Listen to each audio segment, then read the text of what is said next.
good day, everyone, and thank you so much for being here. It is lovely to see all of you. As I said, a little bit emotional seeing some of you, who I haven't seen for a while. Um, just for anybody who is new, I know most of you maybe have known me for some time, but some of you may have found my work only recently. Wherever you are in your journey and however long you have been affected, I want to begin by not only welcoming you, but also to acknowledge your courage and strength and patience and everything it takes for you to keep going. So I just wanted to say that at the very beginning. I've called this presentation 20 Years of Healing because it's now more than 20 years. I'm in my 21st year of offering support. Hang on, just somebody else coming in. Okay. Yeah, so it's March was 20 years since I started supporting people affected by prescribed drug injury. And 20 years is a long time. It means that I've seen a lot. I don't know everything. I always say I'm still learning.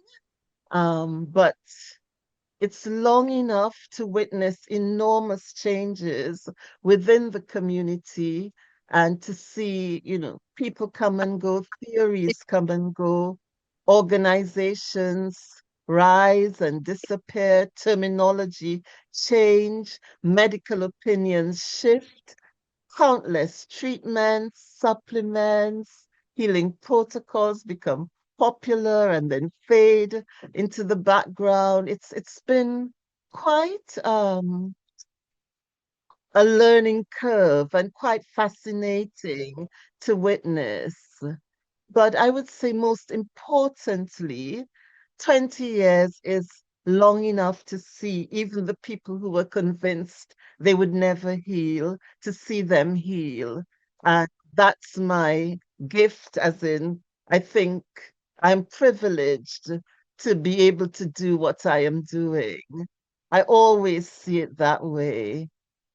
Okay, so I don't want you to think that this is to introduce any protocol or program or do's and don'ts. And I don't want anyone leaving believing that healing depends on believing what I say or purchasing something or following someone or that you have to avoid every possible mistake or carry out a perfect, daily routine in order to get better.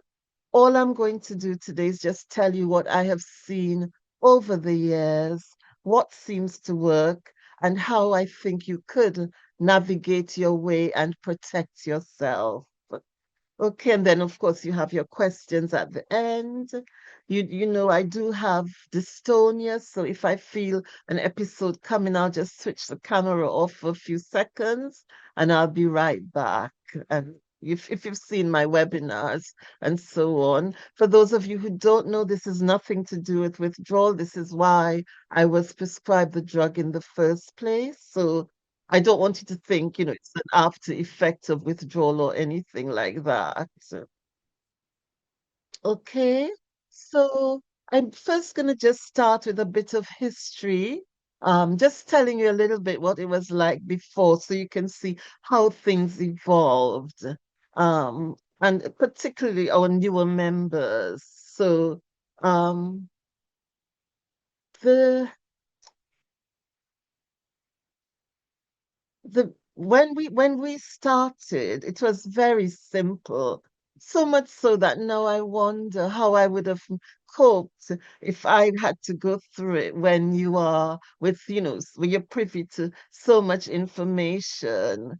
I just want to say to you that regardless of, the timing, what I have seen is that everyone heals and that people have been healing from the effects of prescribed psych drugs for generations.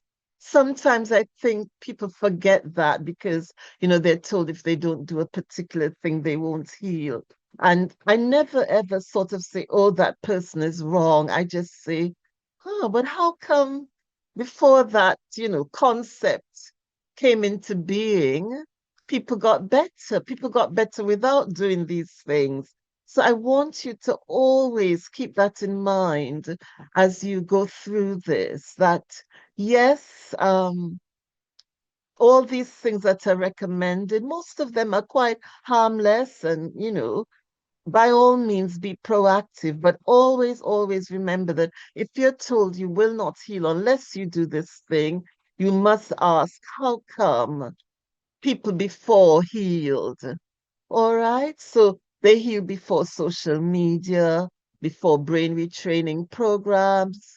They heal before we had withdrawal coaches. I mean, we had Una Corbett, who was amazing, but Una would just say, you're going to get better early days and bye-bye.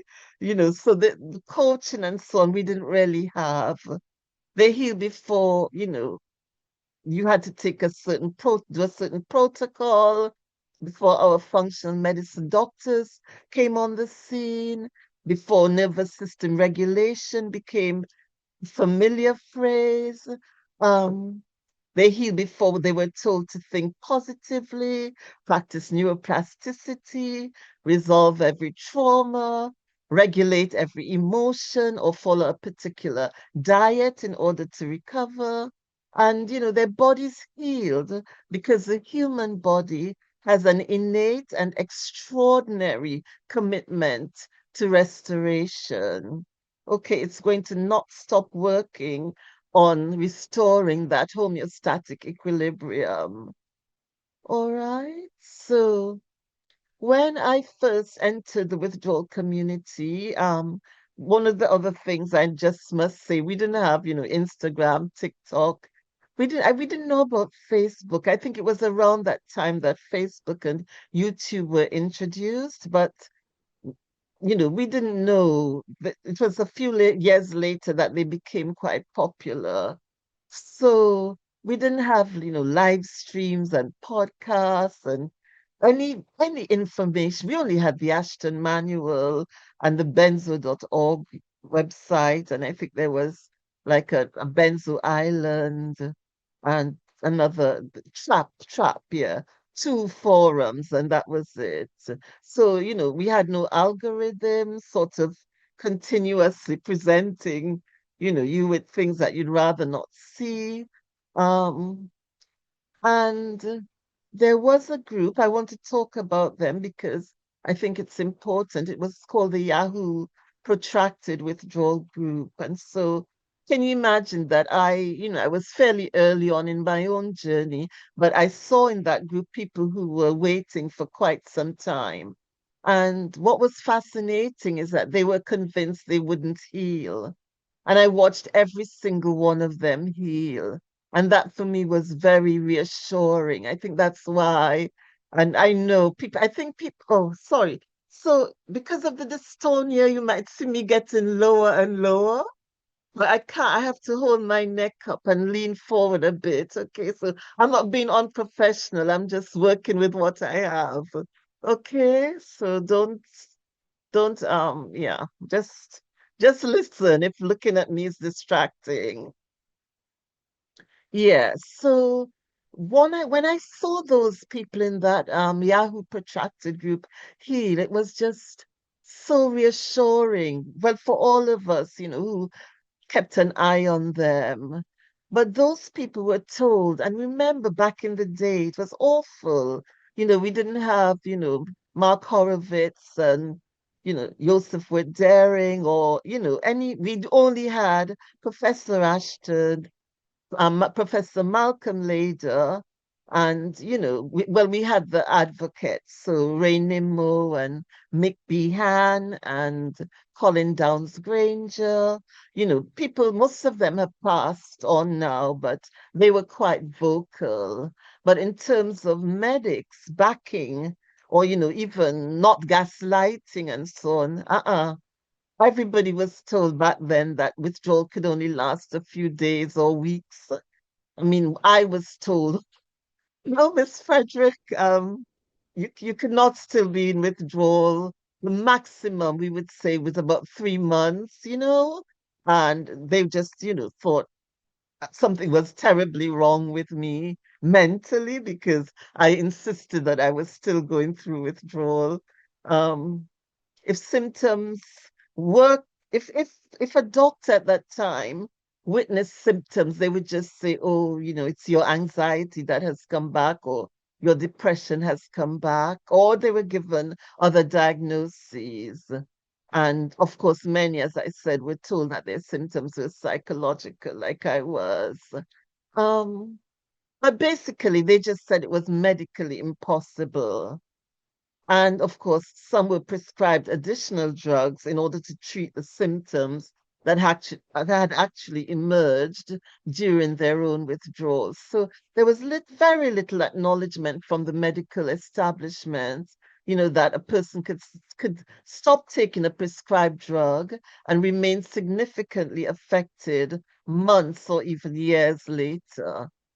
So this lack of acknowledgement was very, very distressing. I know everybody, I know it still happens, but just imagine back then it was, every family member, everybody felt this. So it was very difficult for the person. So they knew that something profound had happened to their bodies, but whoever they turned to just did not believe them. So employers, I mean, I mentioned families through no fault of their own because somebody has a stroke or cancer or anything, they have groups for the family members, leaflets, there was nothing like that. And poor the doctors themselves, were told by the pharmaceutical reps, oh, no, no, no, there's no such thing.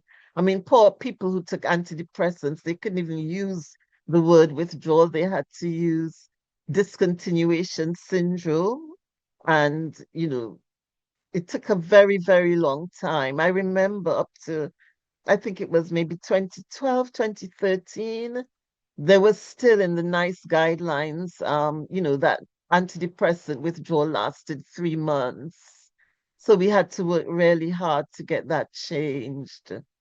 Yeah. Um, so other than the Ashton Manual, there was very little information available to explain the wide range of symptoms that could occur. And people only figured out that what they were experiencing was common because of a group, because of thankfully finding information online, a bit like it still is today. Within the early groups, people, they began finding each other, validating each other, comparing experiences, recognizing patterns. But more than anything, they learned that they were not alone. They encouraged one another to not give up, and then gradually people started seeing each other heal. People started healing. But of course, they did not all recover according to the same timetable. They did not all have the same symptom patterns. It was as complex as it is now, but they healed. People back then, I mean, no hyperbolic tapering or anything like that. People were flicking razor blades, this off the using a razor blade to just gradually reduce the dosage or cut the pill in two or in quarters. So, for instance, when I was tapering, one day my half would be like one third, the next day it would be like quarter.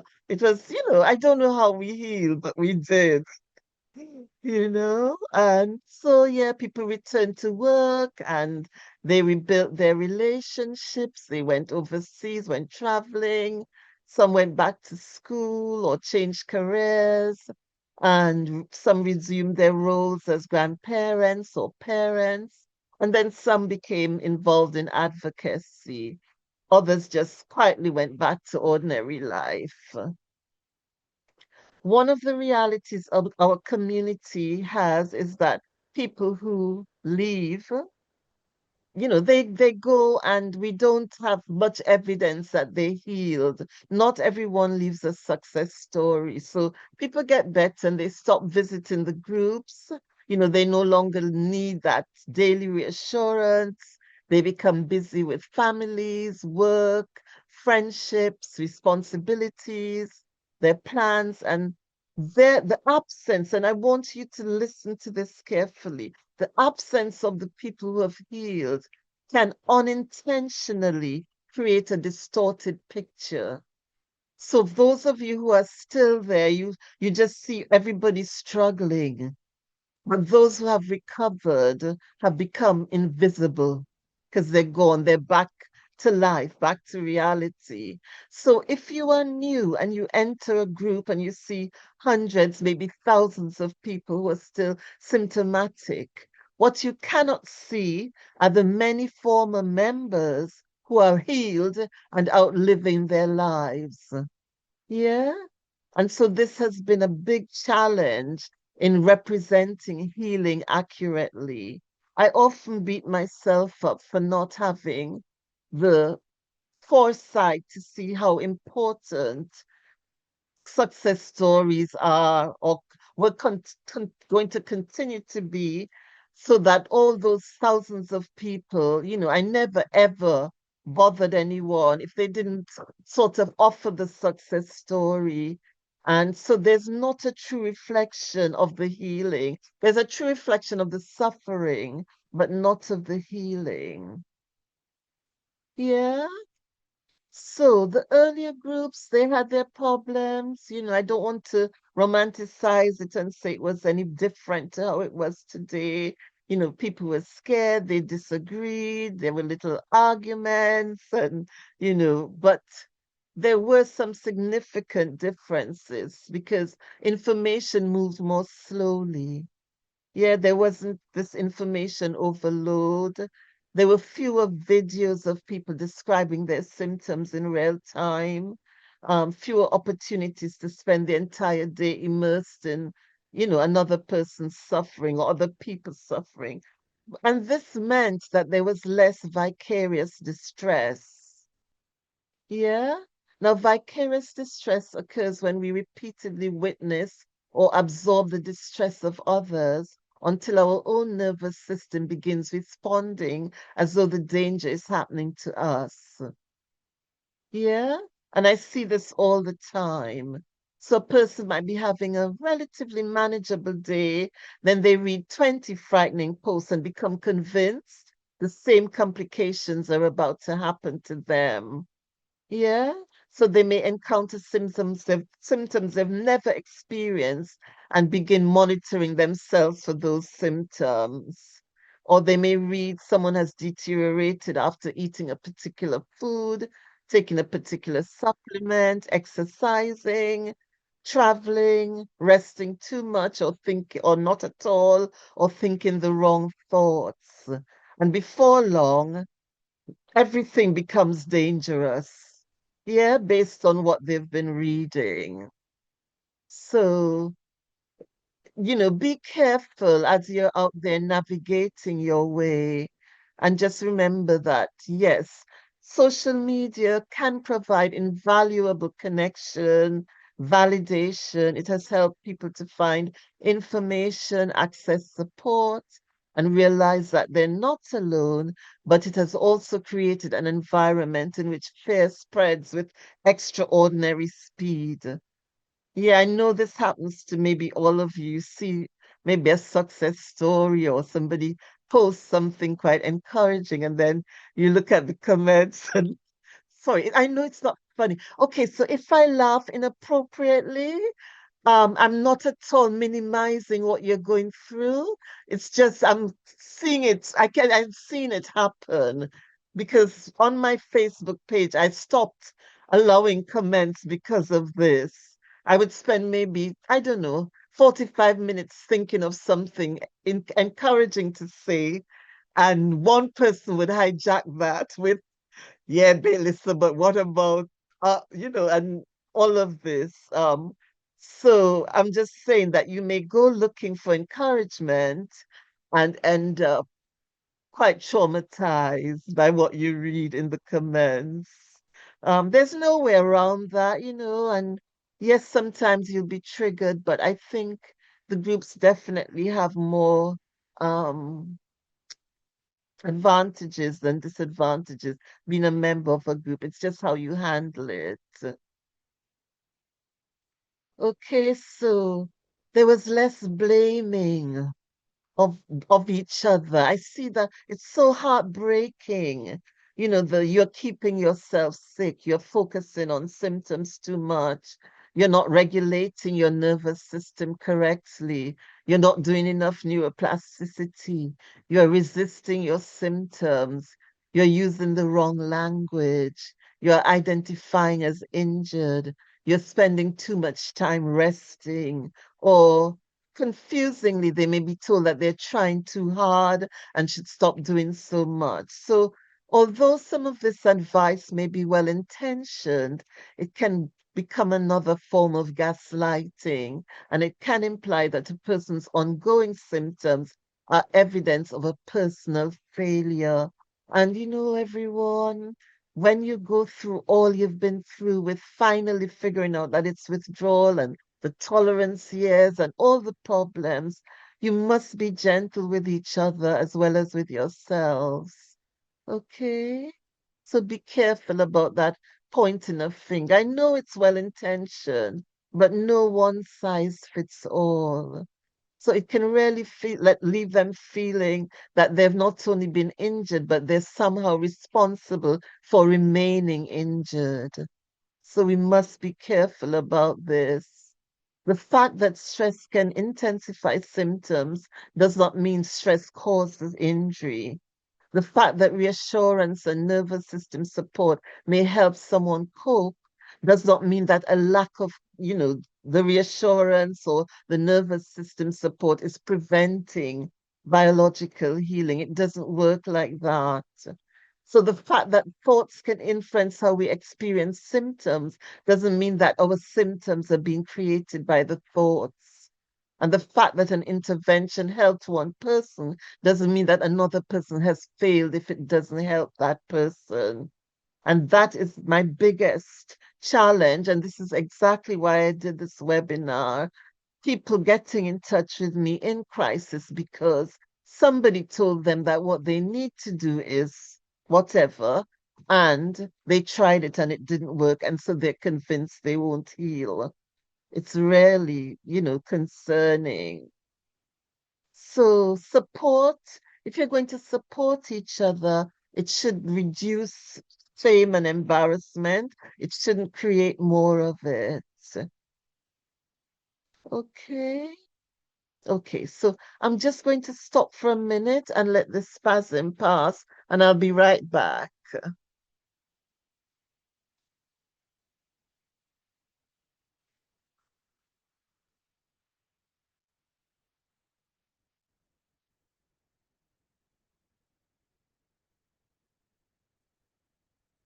I'm coming.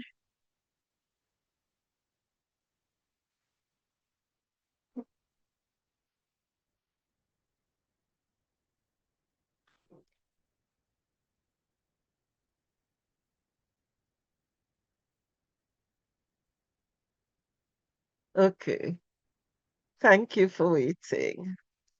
Okay, so during the earlier years, one of the greatest struggles was trying to establish that prolonged or protracted withdrawal or a bind or bind existed. Pause.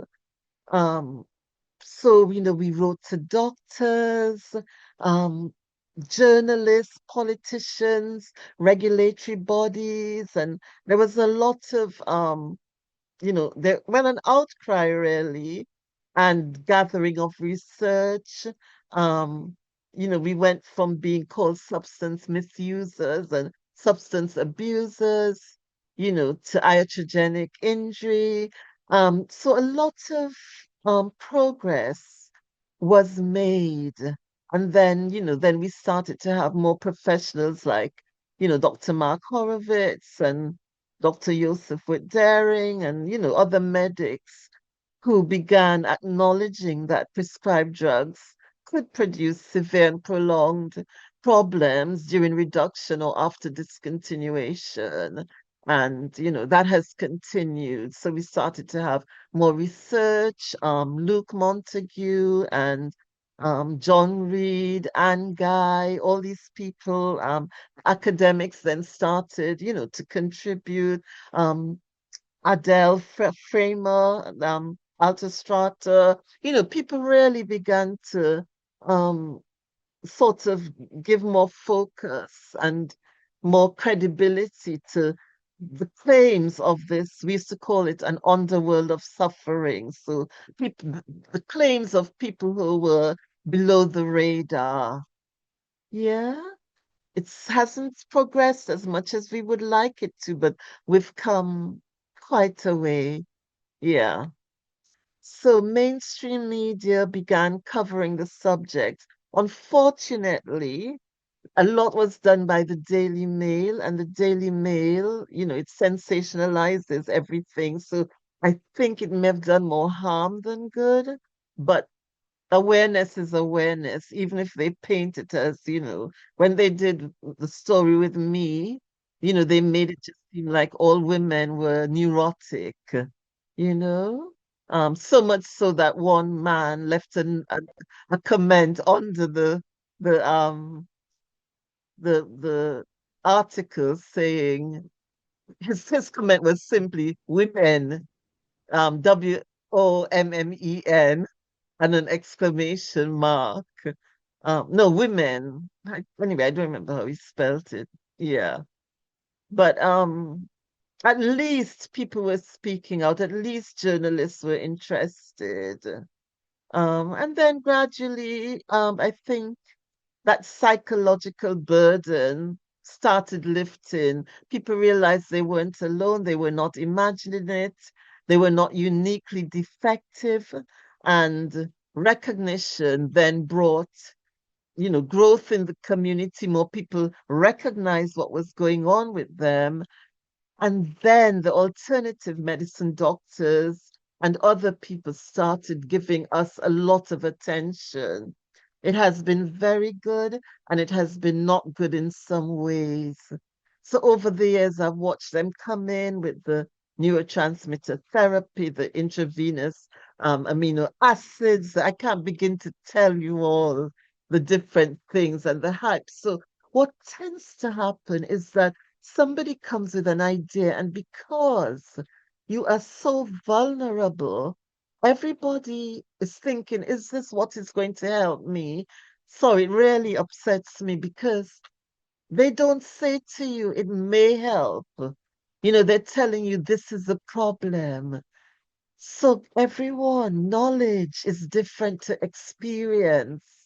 Be careful. I see these organizations and all these doctors, and they haven't, I'm not saying that every doctor has to be like Mark Horowitz, where they've experienced it, but they're looking at the textbook and they're not realizing that no, when somebody in withdrawal says, I'm in pain, it's not the pain that, people say, oh yeah, I used to get headaches all the time.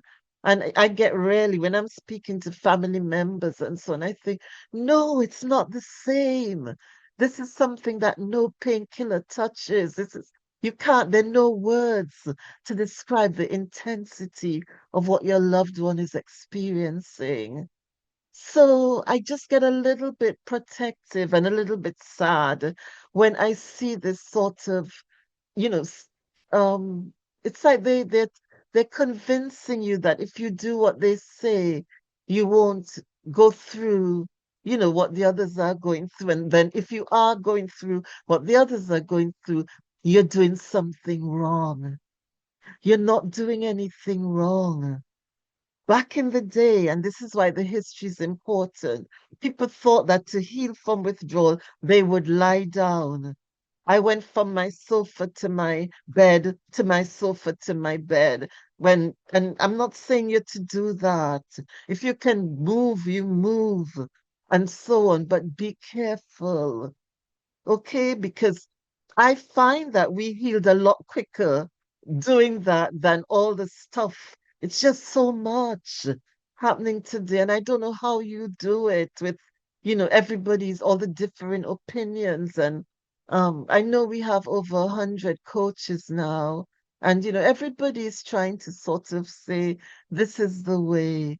And yes, what I might propose for somebody or recommend, it might not suit them. So I always say, look, I'm not everyone's cup of tea because I cannot say to you, oh, yeah, yeah, yeah, go and do this and you will heal. I'll never do that. But I will say, try not to fight what's happening. Acceptance is amazing. That acceptance brings a lot of peace. And then I talk about nurturing and, the self-compassion, the self-kindness, because there's nothing more important when you're suffering than to be comforted. And if you don't have to depend on anyone to do it for you, that's your power. So I'm just saying, please be careful. Okay? Testing companies then, started promoting, all your check your mutations and certain supplement protocols became very important. Look, if you are deficient in anything, you address it. I'm not saying and okay, one other thing, I should have said this at the beginning. Nothing I'm saying is about any coach or anyone in particular. Okay, I support everybody who supports people in withdrawal, and I'll never say anything bad about somebody who supports someone in withdrawal because that person could be the lifeline for someone. Okay, so it's not about that. It's just telling you check the history, check the evidence, be discerning as much as you can be. And if you're too cognitively or emotionally impaired or dysregulated to do it, get someone you trust to do it for you. All right? Okay, I know I know I'll hurry up because you want to get to the questions. Okay. Yes, then people were advised to repair their gut, remove toxins, balance neurotransmitters, as I said, treat infections, the mold, the Lyme, the chronic disease, other chronic diseases, autoimmune diseases, your mitochondria, correct methylation, eliminate inflammation, resolve trauma, regulate the vagus nerve, retrain the brain. All of this is good. So I'm not saying don't do, if you're doing any of that, good for you. But do not believe that if you do it and you don't get the results that somebody else gets, that you're not going to heal. You are still going to heal. Your body will continue working towards establishing, reestablishing, and restoring that equilibrium. All right? Trust the process and trust your body. So, yes, I support all these concepts and approaches, and I'm not opposed to supportive care. Despite what you may hear, I know what they say. They say, oh, that Belissa, she doesn't want us to drink water. It's not true. I help people who are having problems taking vitamin D, all of that. If you are deficient, you get what you need. Okay, so I'm not suggesting that nutrition or appropriate medical treatment or movement or emotional support, mindfulness or stress reduction have no value. Okay, they do. They can have tremendous value. And you know that I have a mindfulness and a brain retraining group. I run those groups myself. Yeah. But the concern, as I said, is when the helpful options become presented as universal requirements. So a suggestion becomes a rule, coping tool becomes a cure, a theory becomes a certainty. Therein lie the problems. Yeah? So a personal testimony cannot become a treatment protocol for everyone. If you manage to start becoming more proactive before a friend of yours, you don't know, your symptoms are different. Somebody who has, I don't know, looping thoughts and so on, may be able to drive long distance. But somebody who is very dizzy and somebody who has the head blaring and, equilibrium issues might have to hold on to the wall to go to the bathroom. Do not tell that person, or if you do not go driving, you won't heal, or you must get out of the house. They cannot get out of the house. They are too sick. Sorry.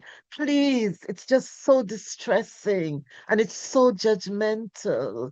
No one size fits all. All right. Okay. So I can't tell.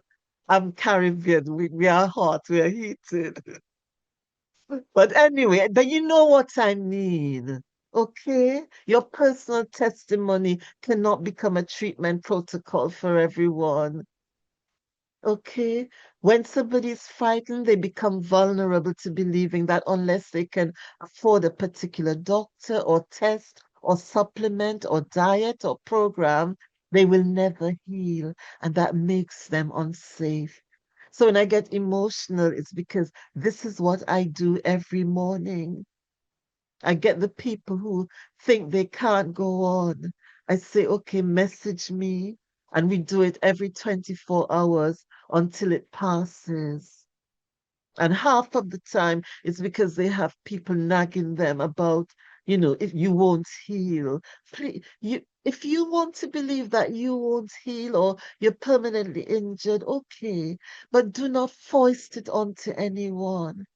Some of you will know I've told you about someone many, many years ago who just posted in every group about permanent injury. And, somebody who was very impressionable was affected by it and sadly gave up. And that person wrote to me offering me her success story when she healed. And I couldn't take it because I thought you scared the bejesus out of everybody. And look at you, you're healed. So I'm just saying, please think of each other and think of how what you say affects the person you are saying it to. But more than anything, everybody, I want you to remember that people healed in the 1950s, the 1960s, the 1970s, the 1980s, and the 1990s. Okay, so remember those who recovered during that time and during the early internet years. Remember the members of the Yahoo group. You Remember were those who, brave. Were you brave? sorry, just mute. And I thought somebody was talking to me, but it's not me. Yeah. Yeah. So remember those who, as I said, the Yahoo groups. Remember those who healed without awareness of You the were mind happy, body weren't you? connection. Oh, sorry, who is that? Sorry, everyone. I thought I muted everyone.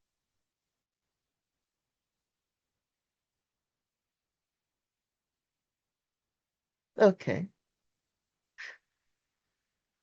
Yeah.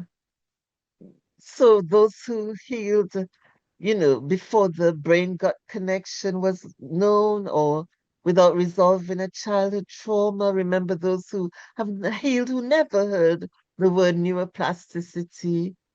Remember those who could not access functional medicine or, didn't know that it existed.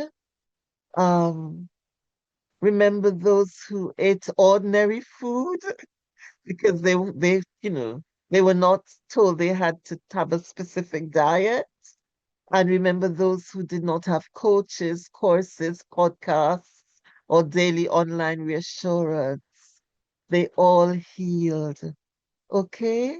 So I'm not saying that you must reject whatever you're offered. No. If you can do it and it's not affecting you and making you feel wired and you can't sleep, and then of course you want to be as proactive and live as normal a life as you can with what you have. Okay? It just means that we should place everything in the right perspective as much as you are able to. Okay? So something may support healing without being responsible for healing. So let's just say you had a very high sugar diet and or maybe you had a lot of gluten or something that your body didn't like and you gave it up.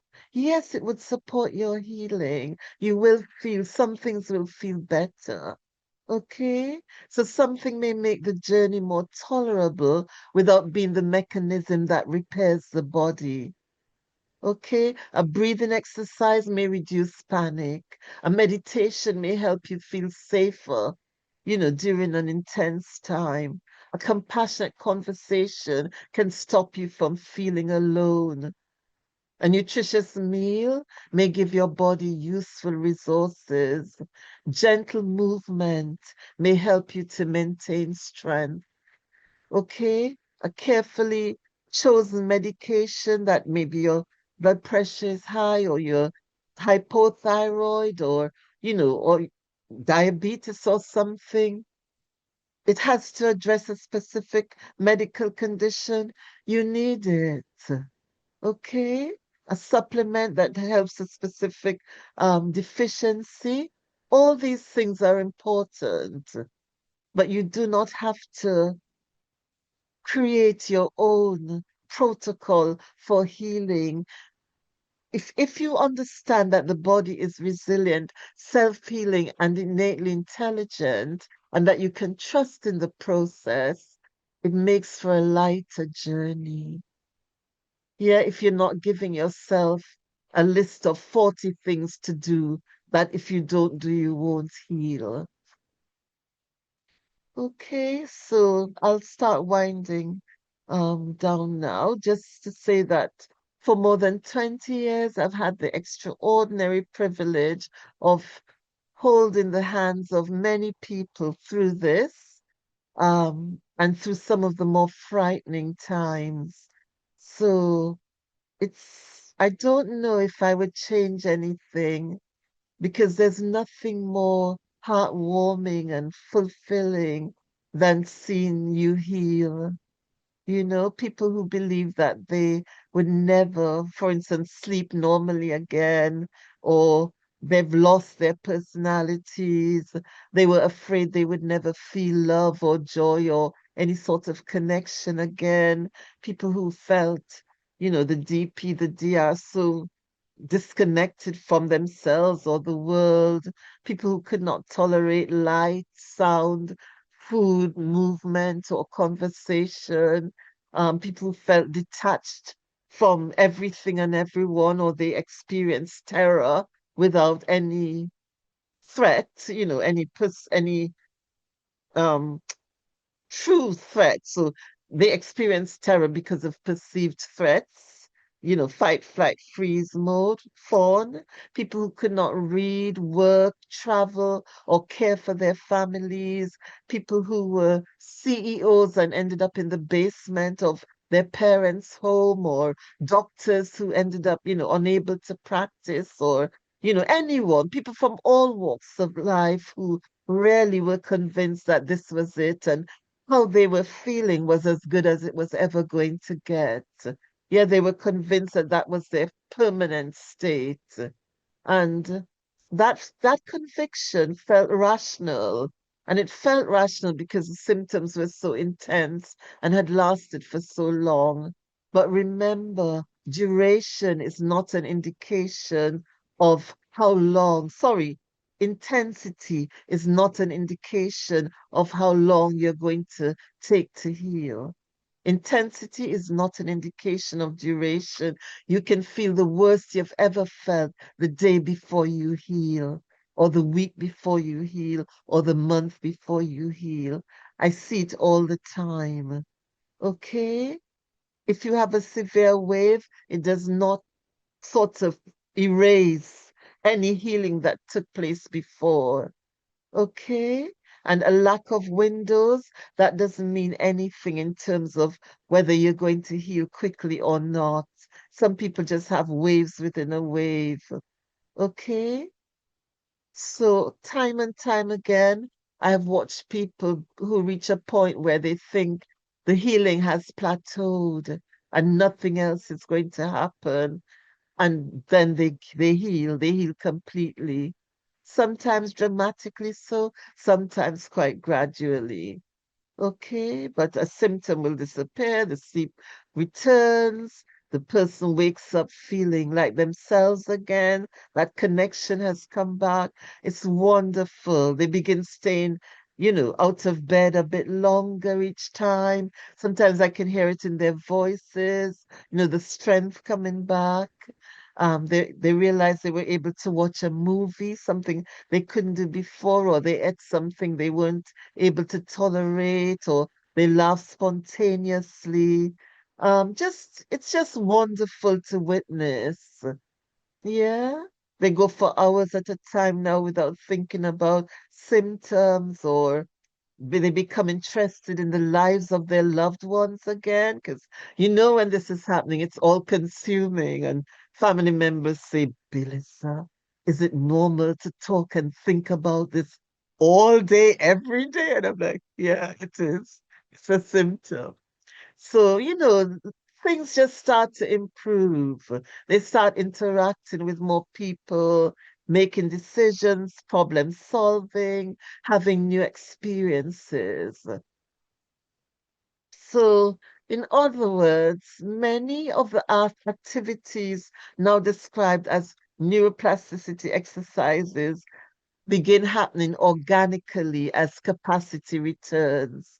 So I always say to everybody, no, yes, it's good to understand neuroplasticity and to, you know, um, intentionally do things. But whether you do it intentionally or not, the natural inclination is for you to start doing more as you feel better. Yes, so you don't necessarily have to force yourself or attend classes. When the system is ready, life itself provides continual opportunities for adaptation and relearning. It just happens. Yeah, and this is one reason I encourage people not to judge themselves harshly during periods when they can do very little. So if all you can do is rest because of some severe impairment, it's not a failure. You're not doing anything wrong. Or reducing your stimulation when your system is overwhelmed. That's fine. You're not giving in or giving up. You're listening to your body.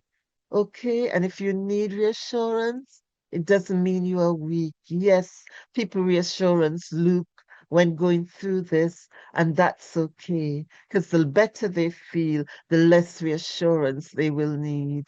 And that's inevitably what happens. Okay, so being frightened by frightening symptoms is human, and that's okay.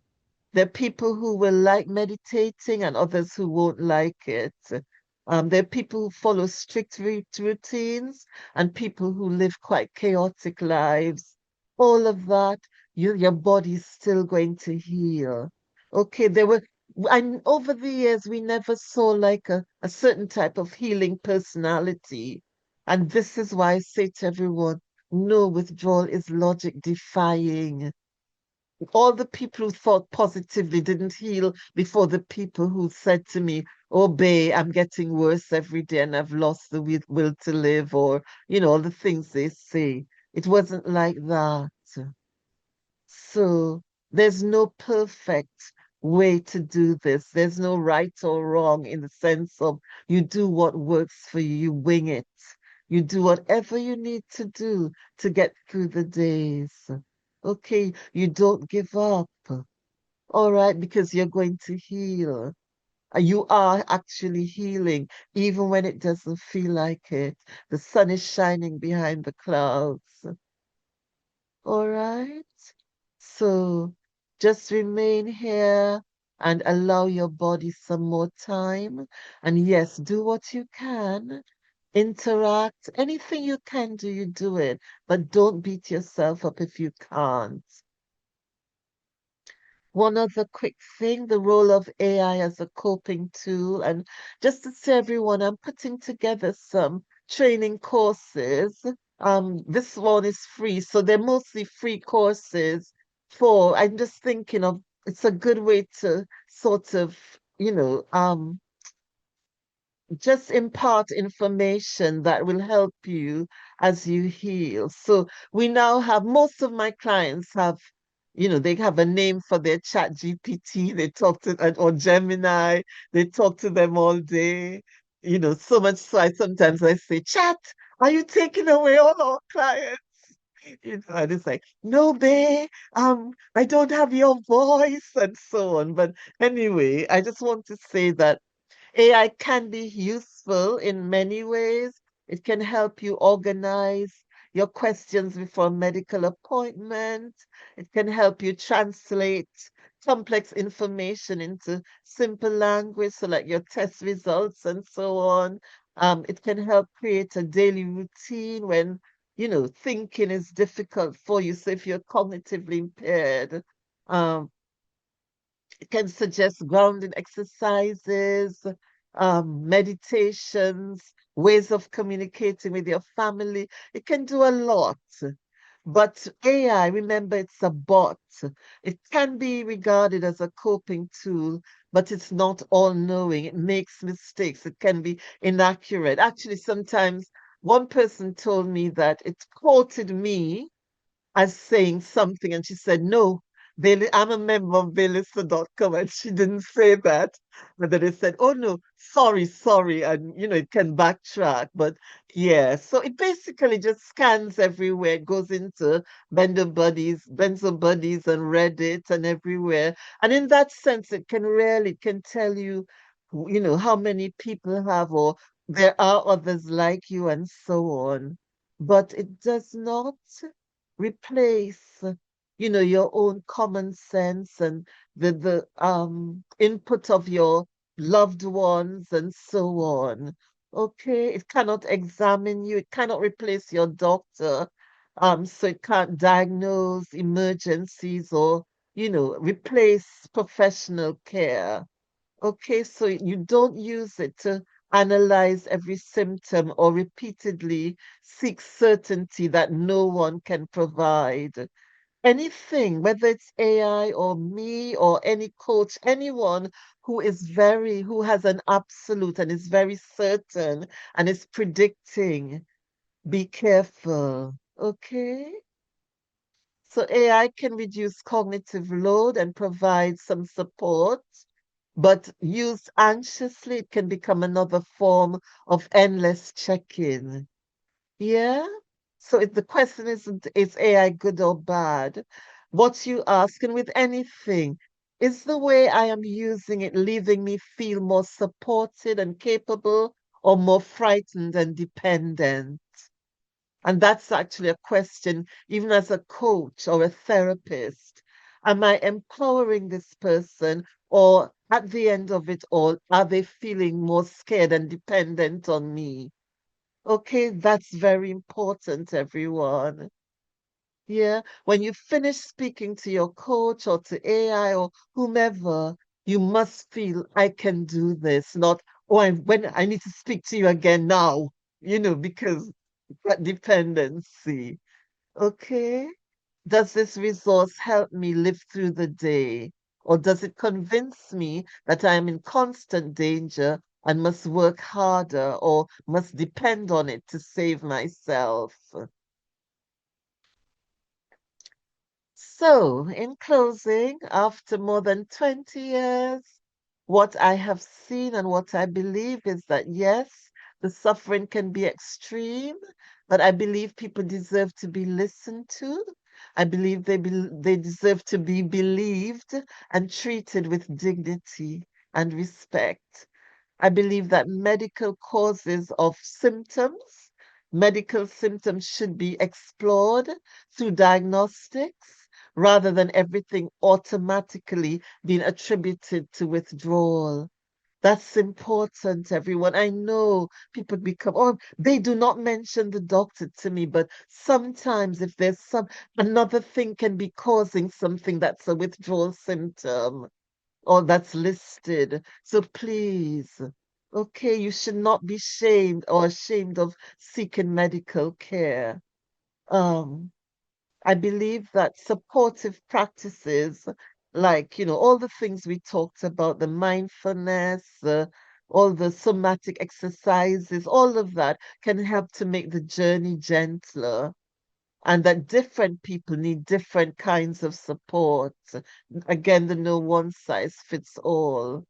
I believe that constantly resisting and fighting the process can amplify the suffering. That second arrow of suffering that we talk about. And I believe we must distinguish between helping someone cope with symptoms and blaming them for having symptoms. I believe there's no singular formula for getting through this process. And again, no one size fits all. I can never say that enough. And I believe we should be extremely cautious of anyone who claims to possess a guaranteed cure. I believe the body often continues repairing itself long after the person has lost confidence in it. And the absence of visible progress is not proof of the absence of healing. Okay, that's important. Because you're not seeing the healing, it doesn't mean it's not happening. All right? Um,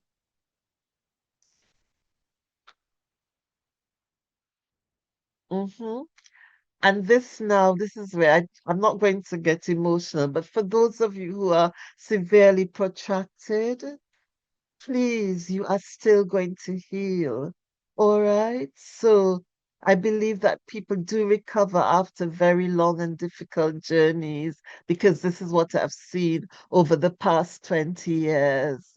And again, for those of you who had very complex histories, even the people who were polydrugged, cold turkeyed, given ECT, people who experimented with all sorts of cures at the time. So the flumezanil and kratom and all of these things, they all eventually healed.